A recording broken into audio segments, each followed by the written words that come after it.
One of the things that I talked about with Bloomberg recently is there a slowing of the legal operations field? Is there a demise, so to speak, on the rise? And I don't think so. I think we're at an inflection point. I think that now's an opportunity for corporate departments and law firms to really lean in and think about how can we be more efficient and effective during these tough economic times? Why not invest in legal operations in order to help us scale some things, in order to help us advance and move forward? So I think now more than ever, through the turmoil, through the chaos, through the noise, through the fear, I think now's the time for organizations, corporations, law firms, legal operations professionals, and organizations like CLOC to really be invested all in, because at some point in time, there will be the other side. The question becomes, what have we done during the chaos in order to be prepared for what's next on the other side? I'm Hal Marcus. And I'm Memme Angwudiwe. And this is Meeting of the Minds, the legal AI podcast from Evisort.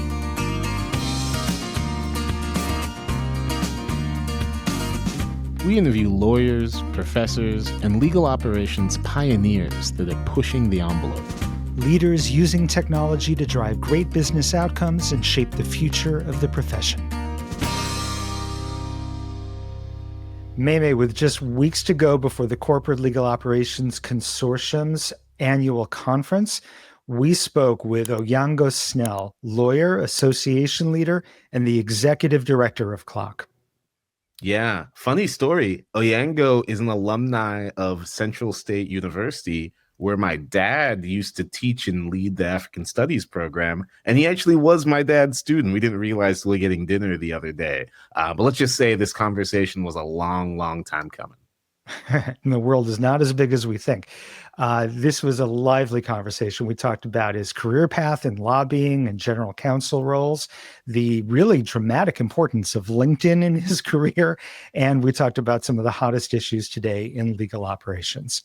Yeah, we've spoken to a few different CLOC leaders on this podcast, and I'm excited for folks to hear Oyango's unique perspective to the challenges and opportunities in that area today. And without further ado, let's hit it. Oyango Snell, thanks so much for joining us here on Meeting of the Minds. Well, thank you for having me. I'm glad to be here. Now, you've had a really diverse career in legal, government affairs, leadership of associations. Walk us a little bit through your background and, what led you on this path. Well, when I was 5 years old, no, I'm kidding. Go back to prenatal if you could. Most of my background has been either as a lawyer or a lobbyist for associations. I am an association executive through and through, but I do enjoy and I'm passionate about the practice of law. I actually started my career, though, before law in social services. And a lot of people don't know that about me. I think that's why I'm able to work with and deal with a bunch of lawyers. But social services was my first career. Out of college, I went to a historically Black college called Central State University in Wilberforce, Ohio. And Meme may know a little something about that. But I had an opportunity there to explore an internship with the Ohio House of Representatives through something called the Legislative Service Commission, which is the drafting authority that writes the legislation for the state of Ohio in the legislature. And through that internship, I got very familiar with the social services scene, particularly in Columbus, Ohio. And I actually fell in love with social services. It was something that I was familiar with growing up as a kid on the south side of Chicago and being a product of the system, understanding how to help people and how to manage people through very difficult times. So that was actually my first career, working at our local United Way in Columbus, Ohio, after my internship was over, and then leaving United Way and working with our county government and the Department of Job and Family Services, working with various community organizations. After that, though, I was getting my MBA and my law degree while working. And after my first year, I wanted to practice law so seriously that I transferred to Ohio State, where I graduated from, and went to school full-time, quit my job, and really focused on entering into the practice. It was then when I took the bar and graduated I ended up working at a law firm in Columbus, Ohio called Bricker and Eckler, now called Bricker and Graydon. That firm was very important because for my actual career trajectory, because it was a political firm. I was very involved in government affairs and politics, although it did other things and currently still does practice in other areas. But they had a good practice in the government affairs area. For example, some law firms had one Republican and one Democrat and called themselves a government relations team. This firm actually had like 10 or 12 lawyers and partners working in the government affairs department across all different industry sectors. And I just found that was very attractive to me at such a young age as a lawyer entering into the profession. And I took the opportunity. Fast forwarding to outside the practice, I ended up leaving the firm after a few years and went back to government to assist on a project that was involving energy. And this sounds crazy because California has been working on energy issues and climate change related issues since the 60s, if not before then. In Ohio, we had just coined the term green jobs and climate change, I want to say in the mid 2000s. So in 2009, we were coming of age as far as working on energy issues, or at least I was. And I had a chance to work with our Ohio Consumers Council on developing a renewable portfolio in order to try to wean off burning of coal and gas. Wean off burning coal in order to switch to natural gas and other alternative related energy sources.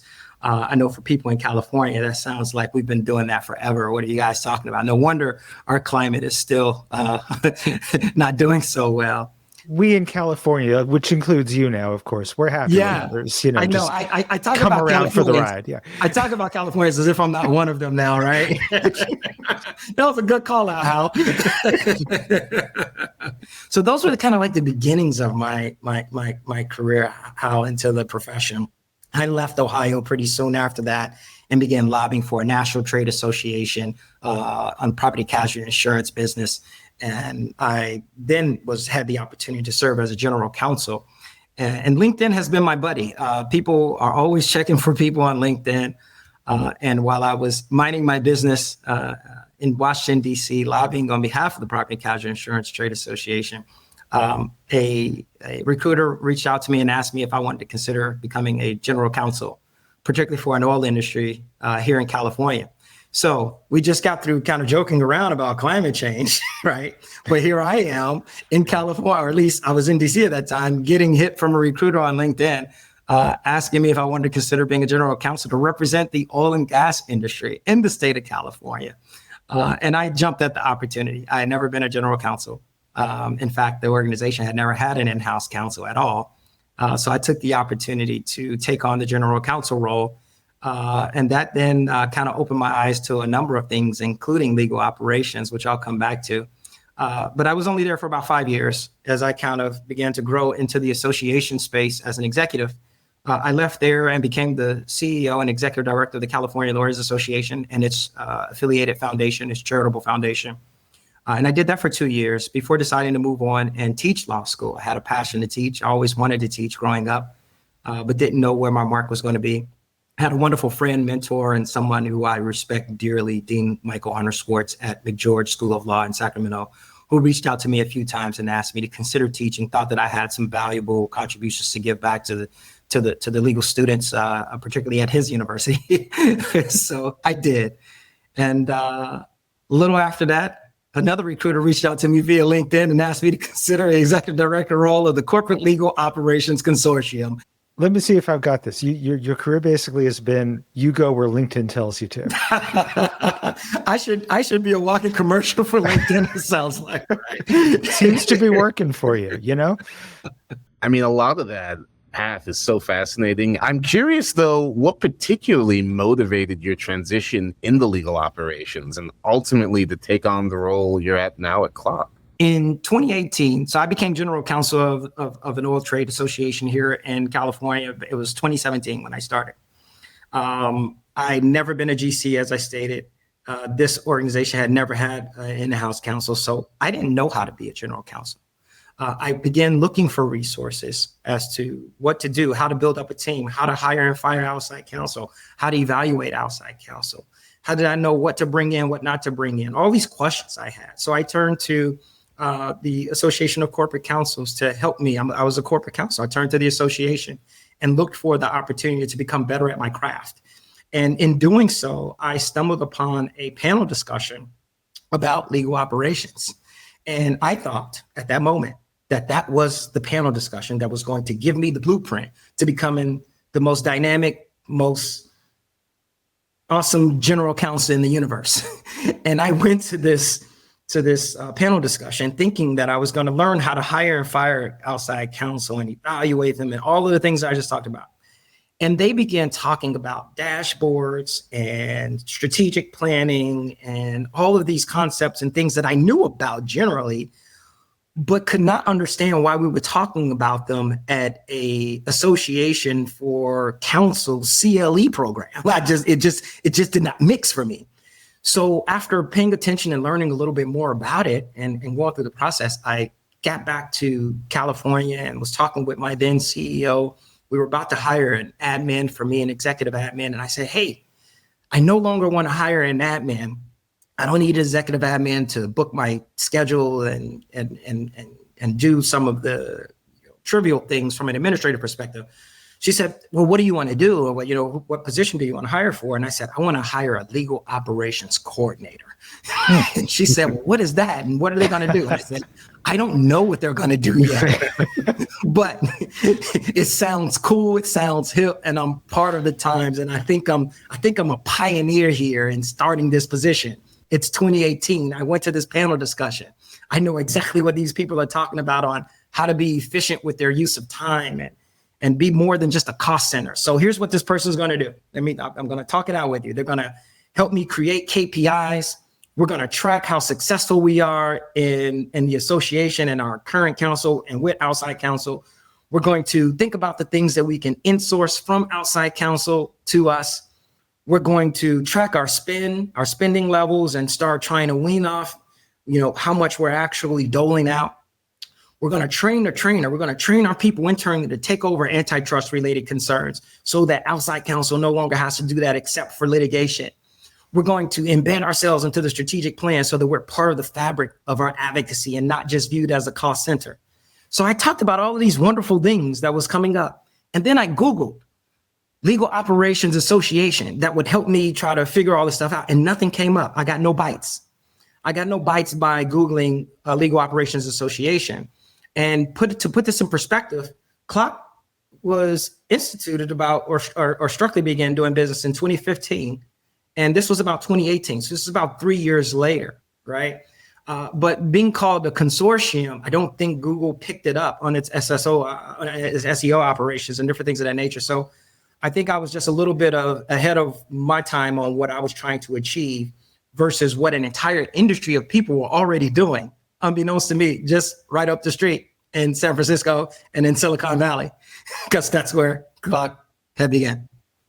Wow. That's incredible. I mean, I love how your first connection with it was as the excited general counsel, because I think so much of the story of legal operations in the last years has been really kind of increasing visibility amongst general counsel of this is something that exists, right? Because I think we often talk about the fact that very few people working in legal operations today went to school for legal operations, right? It's something that they kind of naturally fell into. But even less general counsel learned about legal operations when they were in law school, right? Almost no general counsel today, when they were in law school, were learning about legal operations as a domain, right? And so I think kind of, what that was almost like a microcosm of the broader epiphany that I think, and we hope that general counsel are having everywhere about legal operations. Yeah, Meme, I hate to be spoiler alert, but there's a lot of things that we don't learn in law school. You're kidding. As lawyers or as law students, let's say that. There's a shocked I am to hear this. There's a lot of learning on the job going on in law school. That's why it's called the practice, right? We're practicing in law school. We're practicing as attorneys, and we continuously practice throughout our entire careers. So we never get it wrong because it's always practice. That's why we think we're the smartest, greatest human beings on earth. It's because we can never get it wrong. Even when the judge or someone tells us we got it wrong. But we were just practicing, so we got another opportunity. I wish all of this was true. I failed so miserably in my life in all facets. This would be the most creative defense to malpractice. Exactly. It's like, it's right there in the word. It's right there in the word, right? But I'm sorry, you no longer get to keep your license to commit malpractice. I may be guilty of mispractice. In all seriousness, we don't get an opportunity to learn about legal ops in law school. We don't get an opportunity to really learn about it even in the profession. I had to seek it, right? And guess what? I learned about it on accident. I learned about it because I was trying to perfect my craft as to what I thought as being, a well-informed, educated general counsel, of trying to learn how to thoroughly evaluate outside counsel, trying to learn, how to network with my peers at an association that I thought was for me because I was an in-house counsel. So I kind of wanted to run with the flock of my peers and learn from them. And unbeknownst to me, I learned about an entirely different subject that was related to what I was doing, but that gave me some other tricks and skills that I was not even aware that I needed at that particular point in time. So to your point, Meme, I think that there are a group of general counsels or just in-house counsels that are out there that don't even know what they need because they're focused on what they're doing, right? They're focused on their day-to-day and making sure that they service their client zealously, the corporation, the entity, right? Part of those who have the time or who make the time to go out and find out how can we be more efficient? How can we be more effective? How can we look for technological tools to help us scale different things in order to be more efficient and effective with our work, with our roles, so that we're saving time and money that impacts the bottom line? And I have an answer for that. Legal operations. That's how you do all of that, right? So by investing the time in understanding legal operations, by understanding what are the key skills that you need in an organization in order to help you get from point A to point B, that brings about an enterprise-wide impact and make you and your law department and your organization thereby more effective. That's just some of the time, or some of the investments, rather, personal investments that individuals have to make. And let's just call a spade a spade. The one commodity that you cannot get back is time. And a lot of folks either don't have it or can't make the time necessary to get that type of education on a daily, weekly, or monthly basis. So when it does come about, it's great because it creates wonderful things and it helps add to our legal ecosystem. No, but you've learned a lot from, leading organizations through transformation, through a lot of innovation. So what are some of the lessons you've learned from those experiences that are relevant to the challenges facing legal and legal operations today? I know there's a lot in that question, but, what are you bringing to the fore as you focus on CLOC? Yeah, I think there are ebbs and flows in every industry, whether it's energy, whether it's insurance, the auto industry. There are ebbs and flows. And I think the political climate plays a role in that, right? There are various factors that impact the environment of various industries. Sometimes there's a common nexus, though, especially when you're talking about issues that impact us all, like the economy, or international relations, or immigration, for that matter. I mean, these are issues that impact our industries in various ways. We're not just a U.S.-based operation. We have members that are outside the U.S. in almost, I think, over 20 countries. So the things that's happening in the U.S. as well as abroad is impacting those various members just as much as it's impacting us in the U.S. And we're empathetic to that, and we're thinking about how can we make sure that we're leveling up and providing the programming that impacts those individuals just as much as it impacts our members here in the U.S. If you think about it, the members that represent the various companies here in the U.S., many of them, at least the big ones, have operations outside the U.S. So those folks are impacted by those as well. I think some of the lessons that I bring with me from, not just organizations that I've been a part of, but organizations that I watch, that I learn from, is leadership. That's something that's missing in a lot of organizations. Courageous, zealous leadership and transparency. Those are values that are CLOC values, but also some of my personal values when it comes to integrity, when it comes to leadership. These are things when you think about the times that we're in right now, and where we get our news from, either whatever social. I'm not going to start naming all the social media platforms, because then people. Well, I think we've already name checked LinkedIn quite a bit on this. I'm LinkedIn. You know how to get a hold of me. I think I bring a sense of focus, vision, and just a steady hand of trying to forge this industry rather forward. My goal, when it's all said and done, or my vision, is to have a unified industry that's respected, that people are aware of, and that they leverage our skill set and the professionals that we have in the legal ops space. I think that we have so much to offer, and in some ways, there's as we talked about earlier, a lot of folks don't know what they need. Some people do know what they need, and it's a resource issue, or it's a understanding where to start on how to build a system, how to build a legal ops program. So some of it is don't know what you need. Others, it's, a resource issue. Even though I do know what I need, I can't just bring in, overhead and skill up on, 2, 3, or 4 legal ops folks. Others are trying to figure it out. They're part of these conversations to determine what it is that they need in order to help their companies be more effective, be more efficient, and impact the bottom line. So I think what I bring to the table, particularly here at CLOC, that I shamelessly steal from the leaders that I know in the association space, is being a true leader with conviction, passion, but also transparency and courage to do the right thing, even when nobody is looking, and to help take this organization and this industry forward.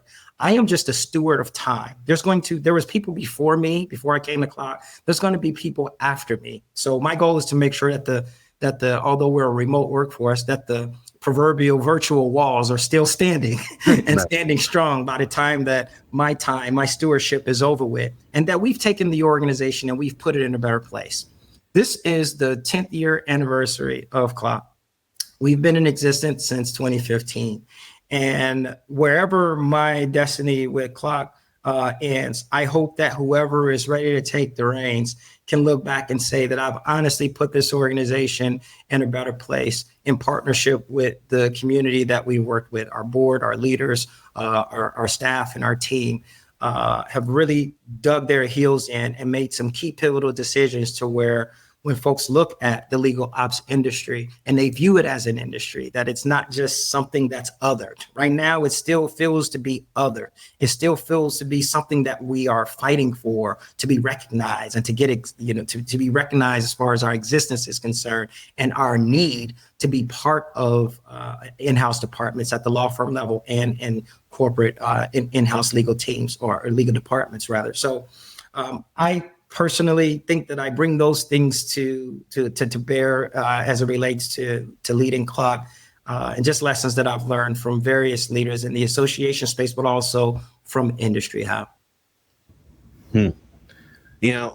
As we think about, as you're saying, right now for CLOC and for legal operations, there's a lot of promise. I think a lot of the focus on AI has brought talk about efficiency into legal, which I think has put legal operations a little bit more in the driver's seat. But we're also seeing it's a difficult time for legal, and I think legal operations from an industry hiring and kind of layoffs perspective. What are some of the biggest challenges that the legal ops industry is facing right now, would I say? Yeah, I think fear is always the biggest challenge, right? Whether it's individual or groupthink. And when I say fear, Meme, what I mean is that there's this sense of fear that AI is going to take over everything that we do. There's this sense of fear that the jobs of today will not be here tomorrow. There's this sense of fear in our world of politics, in our world of still we deal with segregation and discrimination and social injustice. There's this continuous fear that puts us in a paralytic state to where we don't know what to do. We don't know who to turn to. We don't know who to trust. I think that organizations like CLOC can serve as a familiar resource to help our members and those our key stakeholders not only skill up and level up in their trade, but also build community, whether it's through our virtual forums or in our in-person opportunities through our various events, to like really solidify bonds and relationships. So you have people to lean on and support on and talk about those best practices in order to elevate yourselves within the career, within your career trajectory. So I think now more than ever is the time to lean in.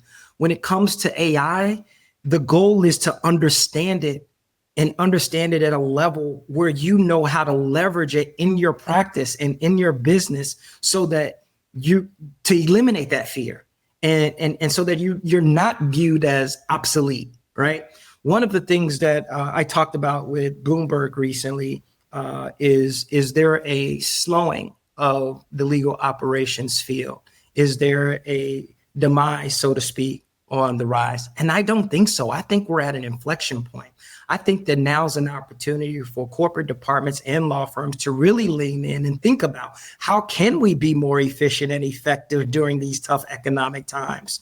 Why not invest in legal operations in order to help us scale some things, in order to help us advance and move forward? Why not look to legal technological solutions in order to help us create more opportunities for and impact our bottom line? So I think now more than ever, through the turmoil, through the chaos, through the noise, through the fear, I think now's the time for organizations, corporations, law firms, legal operations professionals, and organizations like CLOC to really be invested all in. Because at some point in time, there will be the other side. The question becomes, what have we done during the chaos in order to be prepared for what's next on the other side? We are seeing, the AI requirements, AI demands, invest in AI, focus in AI, coming from outside of legal, coming throughout the corporation, coming from, the C-suite. Legal's playing a role in how to moderate that and make sure it's meeting governance requirements and, make sure it's being applied ethically and in intelligent ways, doesn't compromise security and IP. Meanwhile, they're getting the pressure to use it themselves for the sake of efficiency. So, and deeper understanding of their own data. So legal ops is like right in the center of that, isn't it? Yeah. Isn't that a huge opportunity for legal ops? No question about it, Hal. The opportunity is huge. And I think if we embrace these opportunities, we'll be in better shape for it in the end. Generative AI is not necessarily something that I believe to be afraid of. Remember in 2000 when, I don't know what you were doing in 2000, but I remember what I was doing in 2000. The year 1999, we thought that was the end. Like in the year 2000, when the clock strikes 12, that's it. Everybody was getting engaged. Everybody was starting to, go buy a car, do something frivolous just because they thought the world was going to end. They never had to pay it back. We were all going to cash machines right before the clock. Just taking out everything irresponsible that you can do. You were probably doing it December 26th through December 31st. You probably was doing it. Prince's song was playing everywhere. That's probably like it's 1999. In all seriousness, though, I say that and I bring that up because, it was the unknown. We acted like that out of fear, right? We had no idea what the opportunities on January 2nd of 2000 was actually going to be. We knew we had the holiday off. We had January 1st off, but we didn't know what January 2nd was actually gonna look like. So we are at a place where there's plenty of opportunities out there. But we have to embrace those opportunities and we have to embrace the challenge.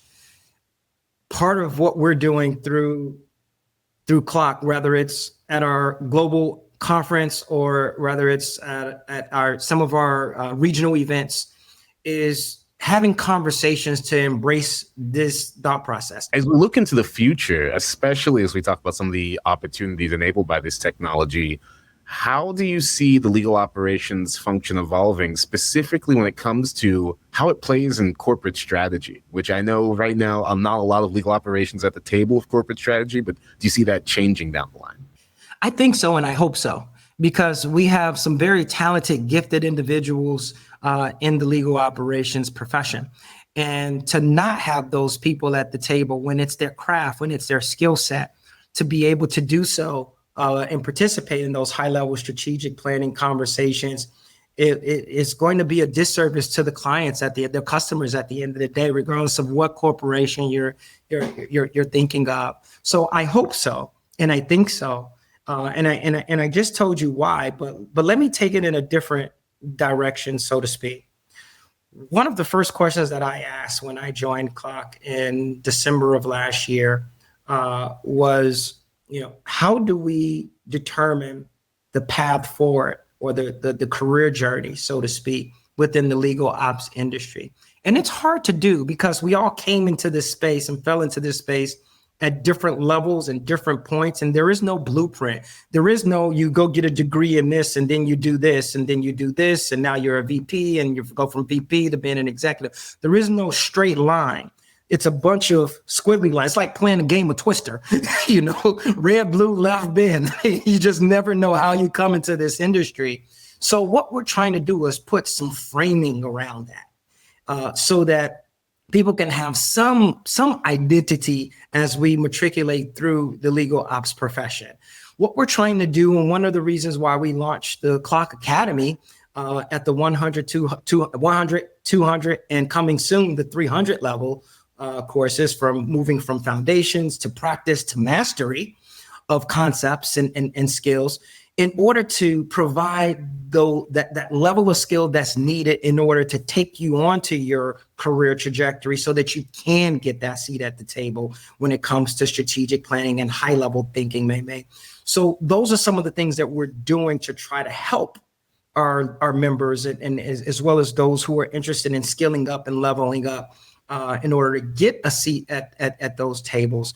In our State of the Industry report, in partnership with Harbor, one of the key statistical components that jumped out at me is that 83% of the participants indicated that there is a higher increased demand, particularly as it relates to legal ops. I think that we have an opportunity. So there's definitely an opportunity to sit at some of those high level tables that you talked about, from strategic planning and executive thinking. I think that we just need to be vigilant and continue to skill up, level up, and be prepared, and create that forum, and continue to host that forum to where people can build relationship, network with folks within our legal ecosystem, and find those opportunities that's fitting for their roles that impact companies and impact customers. I'm curious because we've talked a little bit about how AI is going to affect legal operations as an industry, but I think a lot of the conversation about AI these days is at the individual level and its potential worries about replacing jobs, especially when people think about legal work. What's your perspective on how AI will impact legal roles? I think it's going to impact people in different ways based on their ability to skill up, learn, or not. I'll give you an example. I was talking to a prominent managing partner at an M100 law firm, and during our conversation, that partner mentioned that in about 2 or 3 years, they will no longer have a need to hire first-year associates. In fact, they didn't believe that they would have to hire associates until after the 3rd or 4th year of practice, right? So think about that. We all go to law school. For those of us who want to work in big law, we expect to not have a family for a while, to put in the time, to really sweat it out and put the hours in, so to speak. And we make those sacrifices because there's a benefit to that. There's a high paying salary. There's gravitas that you have at working at a big law firm and other things that come with that. But the reality of it is that if you see those types of things changing because of generative AI, then there's going to be a ripple effect. Now, will every organization or corporation be able to use those types of tools? Probably not, right? But it is going to have some impact. So to sit here and say, oh, it's not going to have any impact would be disingenuous, especially when I'm talking to some of the people who are at the heads of these companies who's thinking about the impact that it's going to have to them on saving their bottom line. Do you know if I don't have to hire 5 or 6 or 7 or so, or maybe we're talking big law, 10, 10 first-year associates at anywhere between, when you add in total costs, $300,000 to $400,000 a year. So I don't have to add that $3 to $4 million to my overhead on an annual basis going forward. That's significant. But that's also assuming that they're not able to bill successfully for those roles. In the past, those could be moneymakers, those roles. That is true. But that's also where the first level of scrutiny started to come from GCs saying, I don't think this needed to take that long. It wasn't really the partners' hours that necessarily got the first question.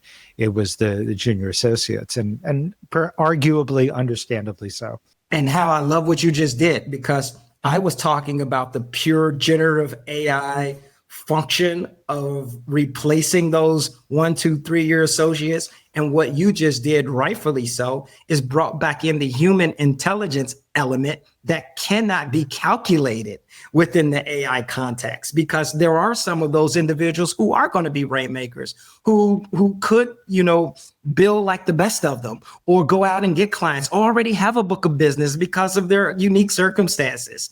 So there is so much more to it, I think, than just AI being a replacement tool. But I still think that it will have an impact. How significant, I think, goes to your point. It depends on how other people are leveling up, scaling up, and bringing in and helping impact the bottom line in a positive way. I'll also say this, Meme, to your question, because as I talked about it earlier, fear is definitely an element. Mm-hmm. But I think there are people who are there are a lot of people who are ready to embrace that fear. It also comes down to just not knowing what to invest your time in, because there's so many things that are out there from a generative AI point of view, and you don't know what to do first. You don't know what to learn first. You don't know what's going to be effective in your business. So it becomes this trial and error.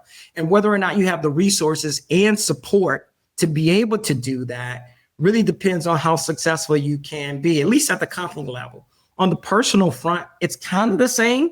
We don't have an endless amount of resources personally either, last I checked, right? So you only have so much time to be able to invest in learning a tool. I love seeing some of my friends on LinkedIn. There I go, putting out the L word again. they'll give me they'll post new certification in generative AI from this university or this organization, and I'm like, who created those certifications, and what are they, and what did they learn? Can they now go out and talk about generative AI and solve the world's problems, or is it in a very specific niche area that they have become, fluent in? And whether or not those types of things are going to help or impact the bottom line within the legal ops profession, it remains to be seen. I'll say this one final point on it is this. I do believe that we need to double down on learning about the various tools that are out there, getting over any fear that may still exist in order to become fluent in the generative AI language, so that we can be able to be leveraged as go-to individuals within the legal ops space when corporate departments and law firms are asking about what can be brought in to be more effective, what can be onboarded to be more efficient in impacting our customer base. Legal ops person, I got an answer for you. legal ops person, I got an answer for you. Here's some of the things that we can think about doing. Here are some of the best practices that I'm aware of that's happening, that's percolating throughout the industry. So being able to be armed with that arsenal and to participate at those strategic level conversations, Meme, that we talked about earlier, I think is where we have an opportunity at CLOC, and particularly within the legal ops space.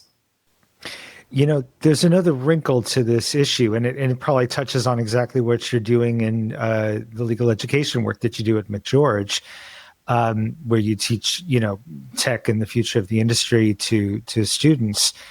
And that's that you could look at the junior associates coming into firms as an overhead issue. You could look at them as perhaps a billable and moneymaker where there's pressure on those billables, so that, again, it becomes more of an overhead.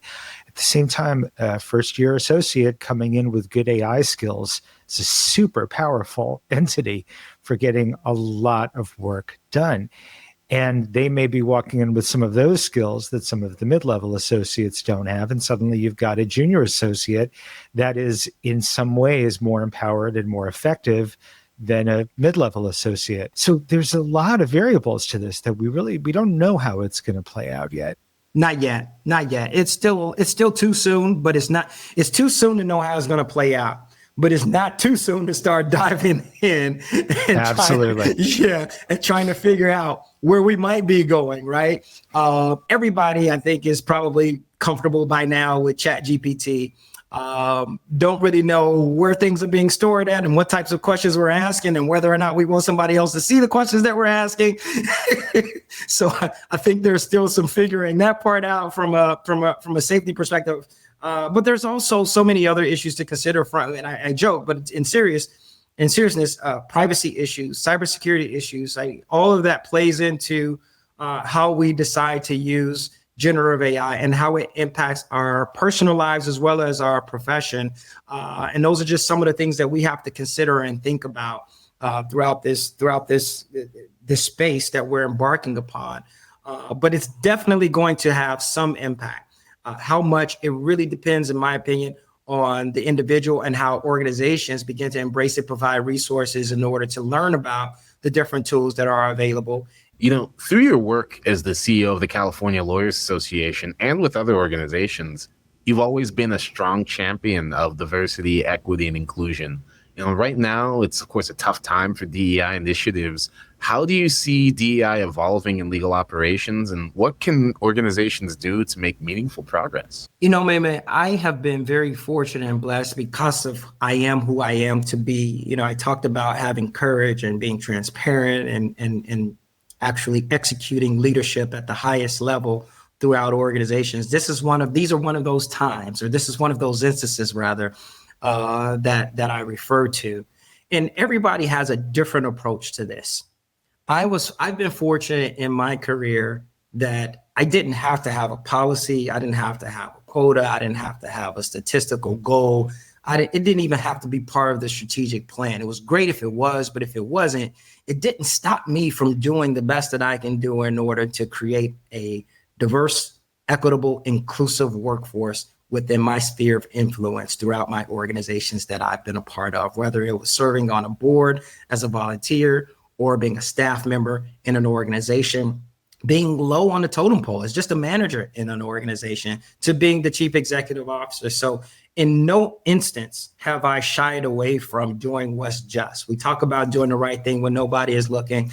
That's as individuals, but that's also as corporations, as organizations. How do organizations be good community stewards? How do we be advocates for what's right and what's just? So throughout my career, I'll speak to the most poignant example that you threw out. During my time at the California Lawyers Association, I was very proud that we elevated the makeup of our staff. I grew the staff by 50% within a year. And it wasn't that I did something phenomenal. It was the fact that the organization was slow to grow and it didn't bring on people in order to serve its membership at a particular point in time. And we created a new strategic plan. And in order to implement the strategic plan, I needed that headcount in order to do those functions. So without a quota or policy or anything, I broadened our pool of where we found candidates. And it just so happened that when it was all said and done, I had 73% women in my organization, with 63% of them on the leadership team. I had 50% people of color in the organization, with 45% of them on the leadership team. I had 10% of people who represented the LGBTQ plus community. None of them that I knew of or that was openly wanted to discuss it was part of the leadership team. We didn't have anybody from the accessibility community or disability community because nobody needed accommodations or never communicated it, but we gave people an opportunity to discuss it. So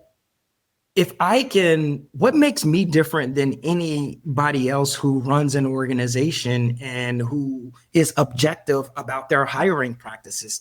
It's not because I'm an African American that I'm sensitive to hiring people of color, but then again, maybe I am. That is the reason why, right? So why is it that our counterparts can't do the same? Broaden your pools, go look at other institutions, be intentional about your hiring, look for qualified candidates. It's not a DEI hire just because a person happens to be a woman or a person of color. And the fact that is the stigma, it kills me that we're all DEI hires if we were not a straight heterosexual white male. That's crazy. That's just the opposite of saying the only reason why the straight or the heterosexual male got his job is because he was a white male. That's insane as well. Why wasn't he just as competent? Why wasn't he just as skilled? So it will come, I hope in my lifetime, I doubt it. I hope in my lifetime that we can get to a place, I hope in my children's lifetime, that we can get to a place, and let me be a little bit more realistic, that we can get to a place where we are a diverse society, where we truly, and I mean truly, not in the way in which it's being portrayed, but we truly have equitable principles at which we abide by, and they're embedded in the very fabric of our Constitution and our civil rights laws throughout this country. And that we truly have inclusive practices that does not discriminate, segregate, or hate in any way, shape, form, or fashion anybody because of what color they are, because of what their sexual orientation is, because of their gender, because of their political affiliation, their religion, because they're short, because they're tall, because they're fat, because they're skinny, because they love dogs instead of cats, whatever the case may be. Is just something that I hope that we really do get to for my boys' sake. And I hope, hey, maybe they and people and other people's kids can work together in order to get to where we need to get to. Oh, that's beautiful. And I mean, especially I do want to also note that you did, come and address the Black legal operations community earlier this year. And I've gotten a lot of feedback that was one of the most impactful sessions of any of the content's been done by that organization. So, excited to hear all that. Blessings. Oyango, as a final question here, I have like a two-parter for you. I'm going to ask you for two pieces of advice, and they may turn out to be the same advice, and that'd be fine. But I'm curious, advice for somebody that's entering or thinking of entering the legal operations space, and what's a piece of advice you might have for your younger self? My piece of advice for someone who's entering into the legal operations space is to take the time to understand the different areas where you can make the most impact.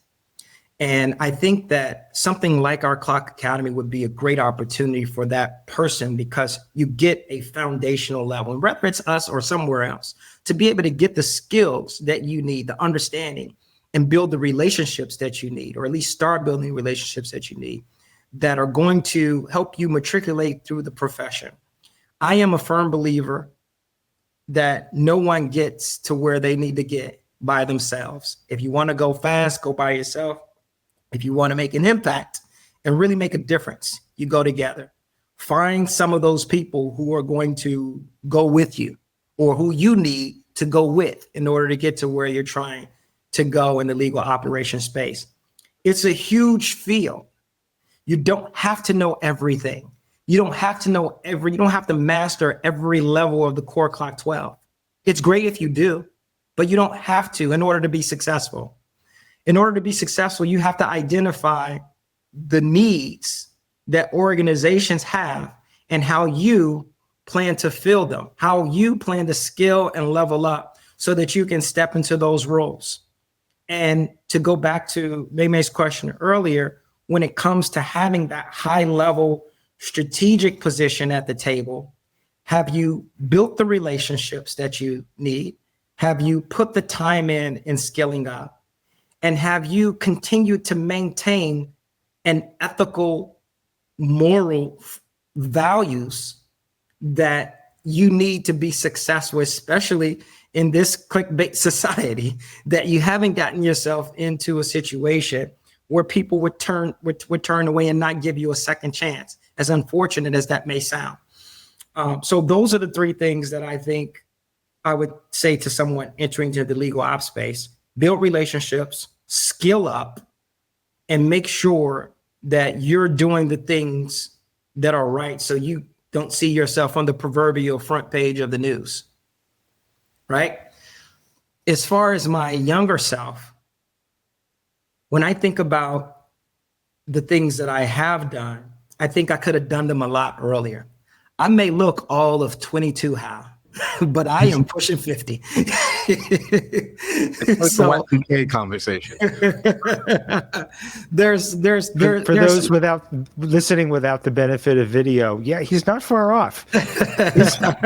He's joking, but this man is. You should see me on a good day when I've shaved and I'm ready to go. There are no grays peeking out. In all seriousness, I think some of the things that I've done in that, that are related to what I said, I would have done them a little earlier, as far as focusing on really skilling up and identifying where I wanted to go in life. I thought I was pretty fast. I was a knucklehead in high school. I was a knucklehead somewhat almost in college. I figured it out. I had this one professor named Dr. Nwudiwe who kind of kept me in line. I think May might know him. He grew up with him. There's more history here than I've been let on. Be one of my professors. Yeah. But without having those types of people and others, I mean, I've never gotten any. Like I said earlier, I've never gotten anywhere by myself. So for me, it's really about identifying and understanding my place in this world. I truly exist, in my belief, in order to help make life just a little less burdensome for those that come after me. And the fact that there were people that done that for me in some regard, we call it paying it forward or paying it back, whichever one you choose. So my younger self, I'd say double down, but do it a lot quicker than you did it. Well, we're happy you took the path you did. Oyango, thank you so much for taking time to speak with everyone today and share your ideas. It's been an absolute pleasure. Yeah, I thank you. It was fun. They were my ideas. So I look forward to seeing you all down the road. And I really, really appreciate being part of this program. Our pleasure, Oyango. Thanks for being here. See you in Las Vegas for CLOC CGI. May 5th through May 8th. If you haven't got your ticket, you must not have a pulse. Meeting of the Minds, the Legal AI podcast, is brought to you by Eversort. To learn more about Eversort and how we can help you contract better with AI, visit Eversort, EVISORT.com. You can find Meeting of the Minds on Apple Podcasts, Spotify, or wherever else you listen to podcasts. Don't forget to click subscribe so you won't miss future episodes. On behalf of everyone here at Eversort, thanks for tuning in.